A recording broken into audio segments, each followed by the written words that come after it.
Sir Ken Robinson, cambiando los paradigmas. Actualmente todos los países del mundo están reformando su educación pública y hay dos razones para eso. La primera es económica. La gente trata de resolver cómo educamos a los niños para que encuentren su lugar en la economía del siglo XXI. ¿Cómo hacemos eso? Considerando que no podemos anticipar cómo será la economía al final de la próxima década, tal como lo demostró la reciente crisis. ¿Cómo hacemos eso? La segunda razón es cultural. Cada país está tratando de entender cómo educamos a nuestros niños, para que tengan un sentido de identidad cultural y de esa manera pasar nuestros genes culturales a la comunidad, mientras se es parte del proceso de globalización. ¿Cómo cuadrar ese círculo? El problema es que tratan de llegar al futuro, haciendo lo que hicieron en el pasado, y alienando de esa manera a millones de niños que no ven el propósito de ir a la escuela. Cuando nosotros íbamos a la escuela, la historia nos enseñaba que si trabajábamos duro y nos iba bien, obteníamos un título universitario y luego un trabajo. Nuestros niños no creen eso. Y por cierto, no están muy equivocados. Es mejor tener un título antes que nada, pero ya no es una garantía, y particularmente si esto te lleva a dejar de lado lo que para ti es importante. Algunas personas dicen que tenemos que elevar los estándares como si se tratara de un avance. Sí, realmente deberíamos. ¿Por qué los bajaríais? Me he encontrado con un argumento que los persuade de bajarlos. Para elevarlos, por supuesto, hay que elevarse. El problema es que el actual sistema educativo fue diseñado y concebido y estructurado para una época diferente. Fue concebido en la cultura intelectual de la Ilustración y en las circunstancias económicas de la Revolución Industrial. Antes de mediados del siglo XIX no había sistema educativo público. Realmente no podías ser educado por los jesuitas, es decir, si tenías el dinero. Pero la educación pública, pagada por los impuestos, obligatoria para todos y de distribución gratuita, era una idea revolucionaria. Y muchas personas también la objetaban. Decían, no es posible que muchos niños de la calle y de la clase obrera se beneficien de la educación pública, no son capaces de aprender a leer y escribir. ¿Por qué estamos malgastando el tiempo en eso? Así que esto también fue desarrollado sobre una completa serie de supuestos sobre la estructura y capacidad social, dirigido por un imperativo económico, manejado directamente a través de un modelo intelectual de la mente, que esencialmente es la visión de inteligencia de la Ilustración, la verdadera inteligencia que confía en nuestras capacidades de razonamiento y el conocimiento de los clásicos y sus nombres, lo que vinimos a pensarlo como habilidad académica. Y esto está en lo profundo de los genes de la educación pública, que realmente hay dos clases de personas, académicas y no académicas, gente inteligente y gente no inteligente, y la consecuencia de esto es que muchas personas brillantes piensan que no lo son, porque han sido juzgadas por esta particular visión de la mente. Así que tenemos una doble columna, económica e intelectual. Y mi visión es que este modelo ha causado un caos en la vida de muchas personas. Ha sido fantástico para algunos que se han beneficiado mucho de esto, pero la mayoría de la gente no. En cambio, ellos sufren por esto. Esta es la epidemia moderna y es tan inapropiada como ficticia. Este es el juego del TDAH, el síndrome de hiperactividad. Ahora este es un mapa del síndrome de hiperactividad en Estados Unidos, o de medicación para la hiperactividad. No me malinterpreten, no quiero decir que no existe el trastorno por déficit de atención e hiperactividad. No estoy calificado para afirmar tal cosa. No soy de la mayoría de los psicólogos y pediatras que sí creen que esto existe, pero es aún algo para debatir. Lo que sí sé es como un hecho es que no es una epidemia.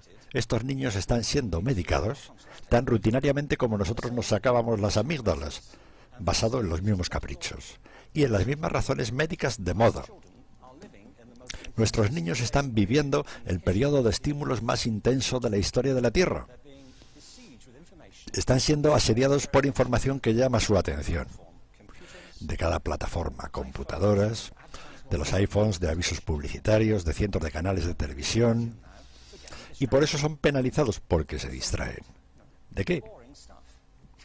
De cosas aburridas, la mayor parte de la escuela. Me parece que no es total coincidencia que el incremento del síndrome de poca atención fue paralelo al incremento de las pruebas académicas. Los chicos se distraen con todo este tipo de cosas con frecuencia, drogas y tal, para que se enfoquen y se calmen. Pero de acuerdo a este mapa, el déficit de atención se incrementa a medida que viajas al este del país. En Oklahoma la gente comienza a perder interés.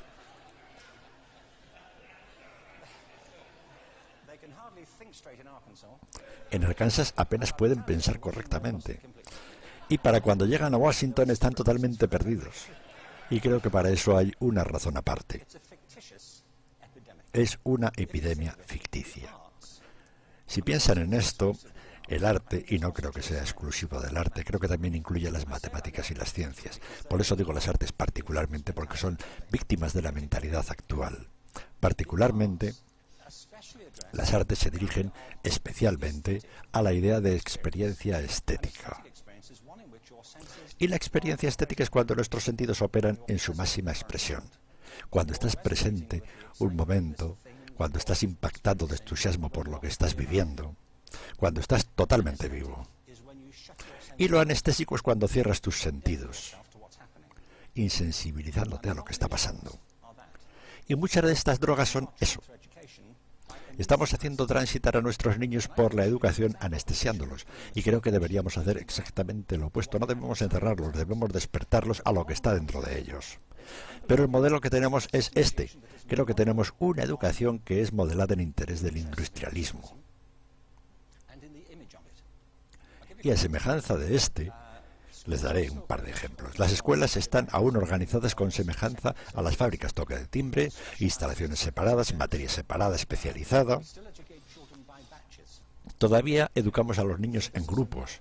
Los ingresamos al sistema por grupos de edad. ¿Por qué hacemos eso?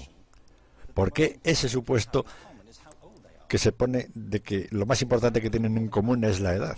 Es como si lo más importante fuera la fecha de fabricación. Conozco niños que son mucho mejores que otros de su misma edad, en diferentes capacidades o en diferentes momentos del día, o mejores aún por su propia cuenta que en grupo. Si están interesados no se comienza desde una mentalidad de producción, es esencialmente una mala conformidad que va en aumento. Si miramos el incremento de la estandarización de las pruebas, planes de estudios estandarizados, y se trata de la estandarización, creo que necesitamos ir en la dirección opuesta. Esto es lo que quiero decir cuando hablo de cambiar el paradigma. Hay un estudio sobre el pensamiento divergente, publicado hace un par de años. El pensamiento divergente no es lo mismo que la creatividad. He definido la creatividad como el proceso de tener ideas originales que tienen valor. El pensamiento divergente no es un síndrome, pero ayuda.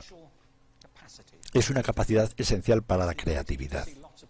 Es la habilidad de ver muchas posibles respuestas a una pregunta, muchas formas de interpretar una pregunta, de pensar en lo que Ed Bono llamó pensamiento lateral, de pensar no solo de forma lineal o convergente, de ver múltiples respuestas y no solo una. Es decir, vamos a probar esto. El ejemplo del bacalao. A la gente se le puede preguntar que diga, ¿cuántos usos se te ocurren para un sujetapapeles? Una pregunta de rutina. La mayoría de la gente puede dar de 10 a 15. La gente buena en esto puede dar 200. Y lo hacen diciendo, ¿puede ser de 61 metros de alto y de goma espuma? Como si un sujetapapel tuviera que ser Jim, como si lo conociéramos. El test fue dado a 1.500 personas. Está en un libro llamado Breakpoint Beyond. Y en lo práctico del test, si superaba un cierto nivel, eras considerado un genio del pensamiento divergente.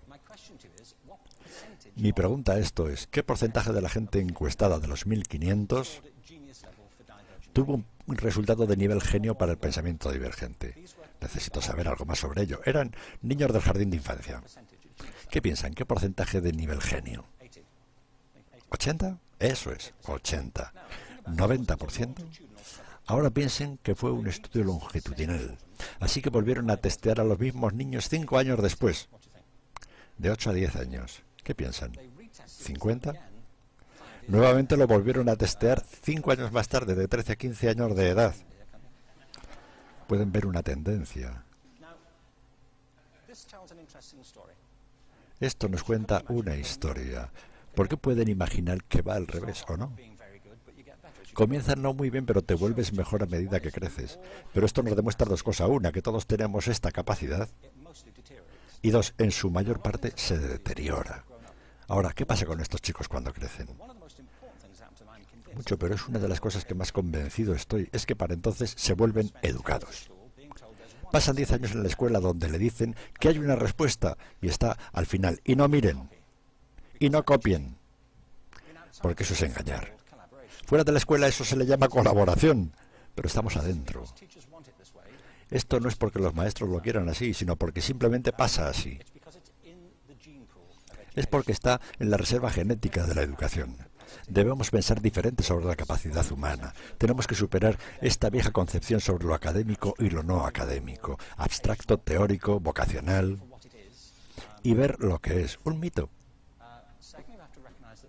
Y en segundo lugar, debemos reconocer que la mayoría del gran aprendizaje es en grupos, donde la colaboración es la fuente del crecimiento. Si atomizamos a la gente, si los separamos, que trabajen separados, creamos una especie de disyunción entre ellos y su ambiente natural de aprendizaje. Y en tercer lugar, es crucial por la cultura de nuestras instituciones, los hábitats de nuestras instituciones y los hábitats que ellos ocupan.